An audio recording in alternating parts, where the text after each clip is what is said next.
positive vibes. Expect nothing and appreciate everything. This one, another way I can think of it is when you lower your expectations, I think the quality of your life improves. And I think it's because sometimes we may prepare for something, and once that something is either happening or is over and you reflect back on it, you realize that it wasn't that grandiose experience or outcome that you were expecting. If it's something that you're not familiar with, you might as well go ahead and lower your expectations, because that way, once it happens, if it ends up being a very good thing, like exceeding expectations that are low level of good, then I think you can appreciate it more. You can appreciate it better when you reflect back on it. You will feel an extra level of happiness from it, at least in my personal experience. I used to be that person who I had mild to mildly high expectations. It was never like, wow, I'm shooting for the stars level of high.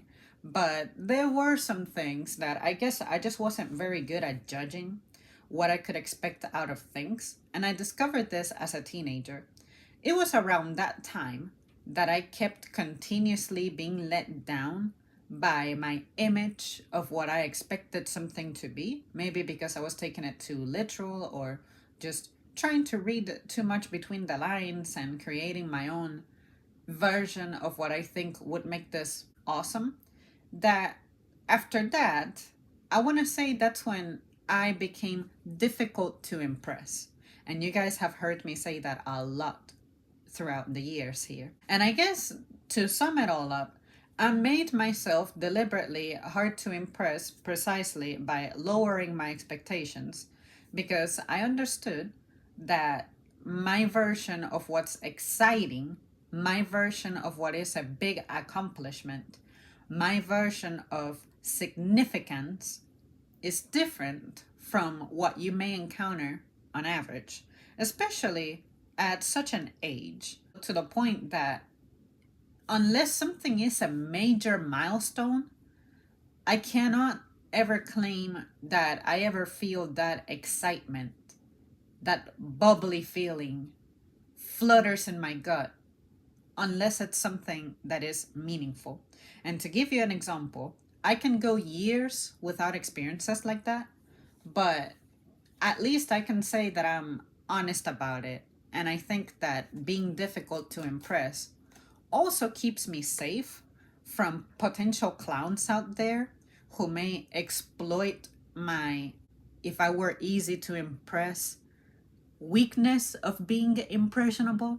And I think one of the reasons why I'm always so chill and I guess not bothered by people in any meaningful way, people outside of my family, of course, it's because I know how to dismiss them, because I know that their promises are not going to deliver for me the level of excitement that I would expect for me to truly feel like I can expect a lot out of them, out of something. You know what I mean? So, to give you an example, one thing that I genuinely felt flutters in my gut for was when I got my car all those years ago. And it was because I looked at it, saw it on the road, and I always thought, I really like that car. I wish that became my car. But you know, it's a car, it's a big expense. And look at me, I know better than to aspire for such a thing. But then I said, I don't think it's too unobtainable if I'm not by myself. So basically, what happened was we originally got it under mom's name, of course.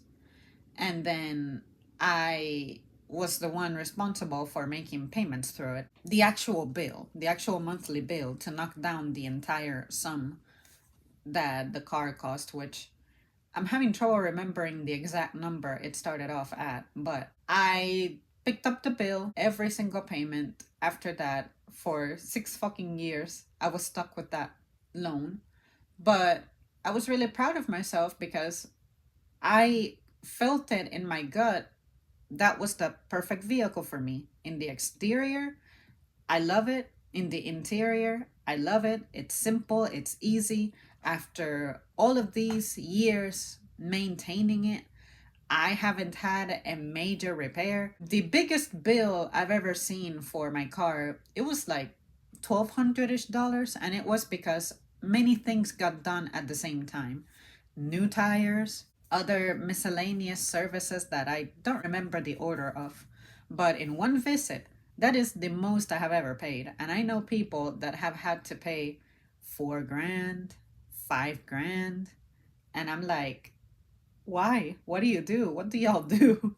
I think that's what impressed me. The fact that I chose something that was compatible with me and I allowed it to excite me, because when my gut calls, it never lets me down. The things that I have always gone out for in a hunch or pursued out of a hunch, it has never let me down.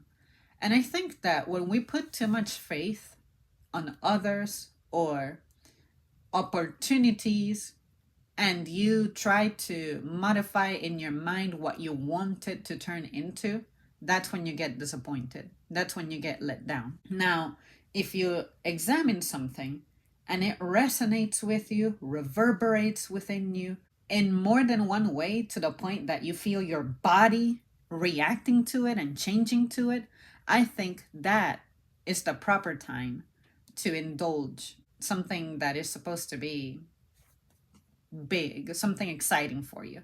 And I think that as someone who's fairly simple, then you cannot expect for me to be excited about a lot. For instance, it's not like I can be excited about an upcoming trip because I don't like to travel. That is an excitement that I'm never going to experience. Whereas if someone else tags me along for their trip, I can feel excitement because they are an element to that trip, but it's not like the trip itself is what's making me excited. It's my opportunity to go out with somebody or some people to embark on this. The people is what makes that trip fun and meaningful. It's not the trip itself that makes it meaningful. The whole driving down the road or the whole catching the flight, that's not going to be the part that does it for me. It's part of the experience, and I don't want to minimize its impact, but I'm saying that because it's something I don't like to do, which is travel, I need a factor that makes it exciting, that makes my sacrifice worth it. And people who is involved in the trip can make or break it. Now, if I had to travel solo, I can refocus my excitement. I can be like, well, I'm traveling by myself. I can take my time looking at whatever it is I want to look at. I can also not take my time looking at things that I know I don't want to look at. I have full control. I like aviation. I get to ride on a plane. Hell yeah, fun. But if it's on the road, I'm like, I get to drive the freaking coolest car that has ever been manufactured, in my opinion.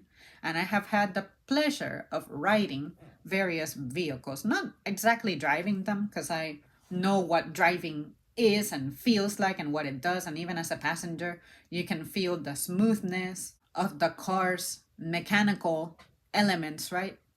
But no matter what happens, you can throw me in an SUV, which you guys know I hate. You can put me in a Beetle. You can put me in just fancy, stupid cars.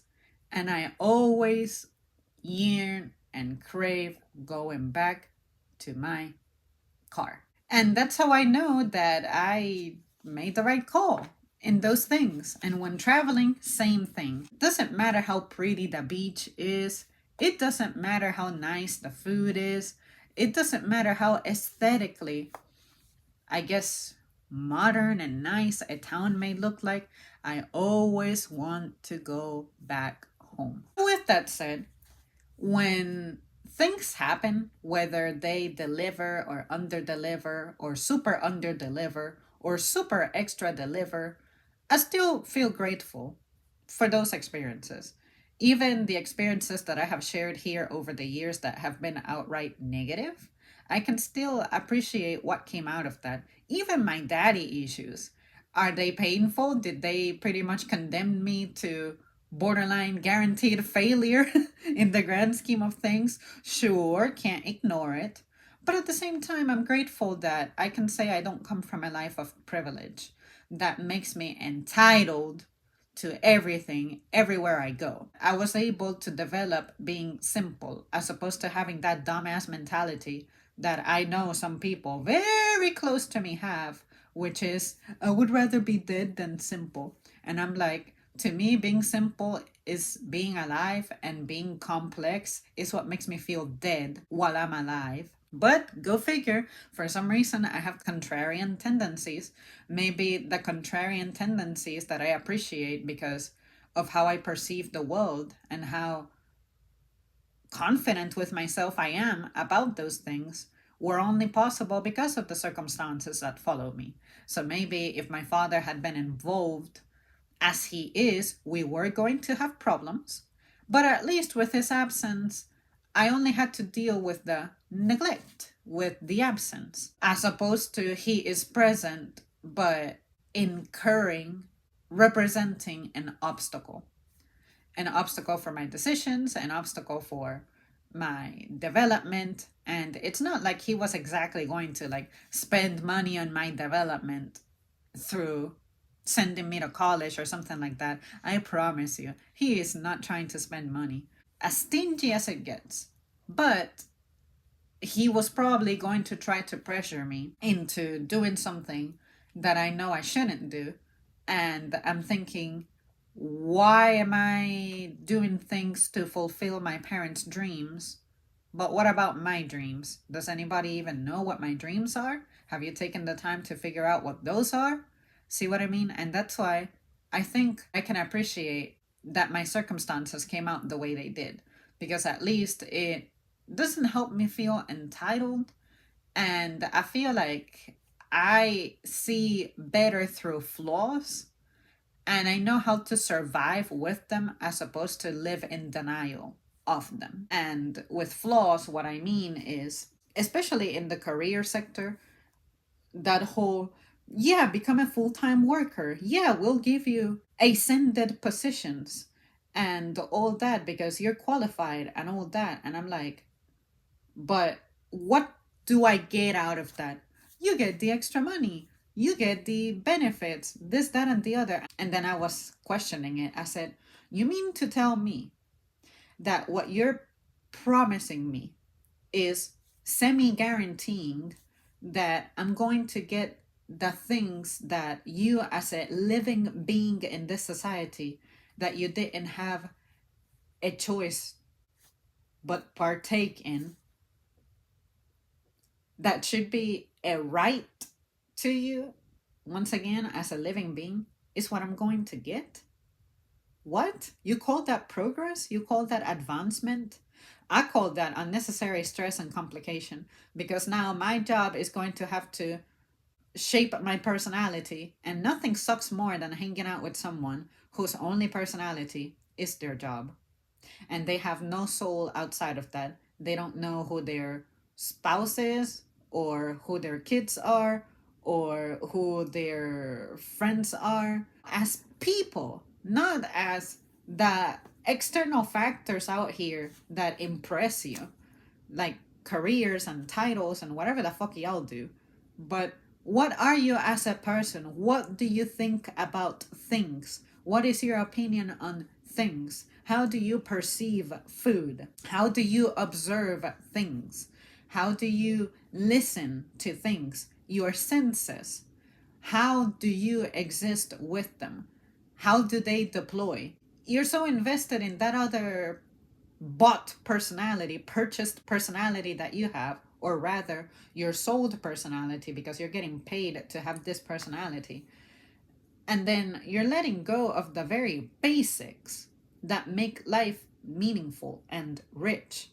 And the only way people like that experience what it's like to go back to basics is when they lose something.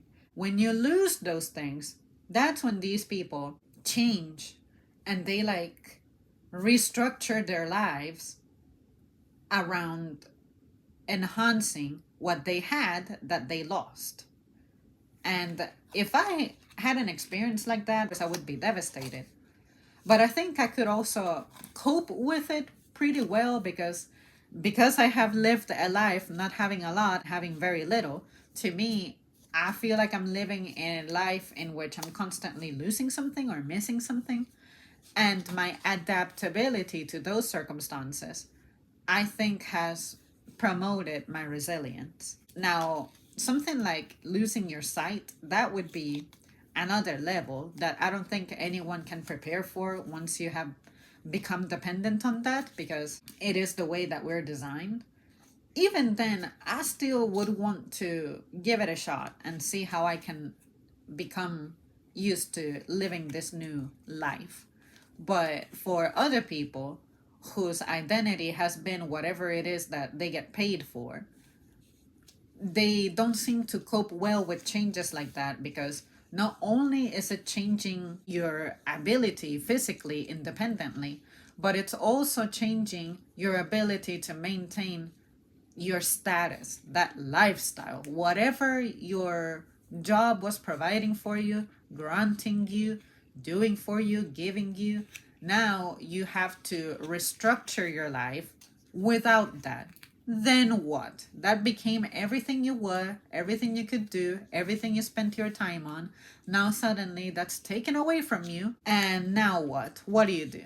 How do you cope with that? And I have met people who have experienced situations like that, where something happens, whatever they had is taken from them. They have this huge meltdown that lasts years, brew resentment, and they behave in an entitled way because that was the lifestyle, I guess, the position in life they were accustomed to. Now it's not there, but now they're still expecting to receive things, be entitled to things, as if they were participants of that circumstance that put them in their place. I don't know. I just can't do it. And that's why I would rather just be in misery, but at least I can see more than what's apparent. And I don't have to be blindly supporting ideas that simply do not align with my beliefs. I'm not going to sell my beliefs just to be in good standing and make a good impression on some clowns who just happen to have control over stuff. I don't get it. But you guys feel free to debate me on this one, explain it to me, disagree with me, show me the other side of it. I will never get to see or experience. Be my guest. But I just know that when I keep things simple, I feel content. I feel comfortable. My stress levels are down. But the moment there's something interfering with that, having to scramble to resolve one of our invented problems and all that, I just can't. It's so silly. It's so stupid. But I guess society as we know it, at least for the next couple of years, is probably not going to go anywhere. But if for whatever reason all of this were under threat, all I would say is let it burn. Take me down too, but let it burn. I want to hear the sizzle. I'll see you soon.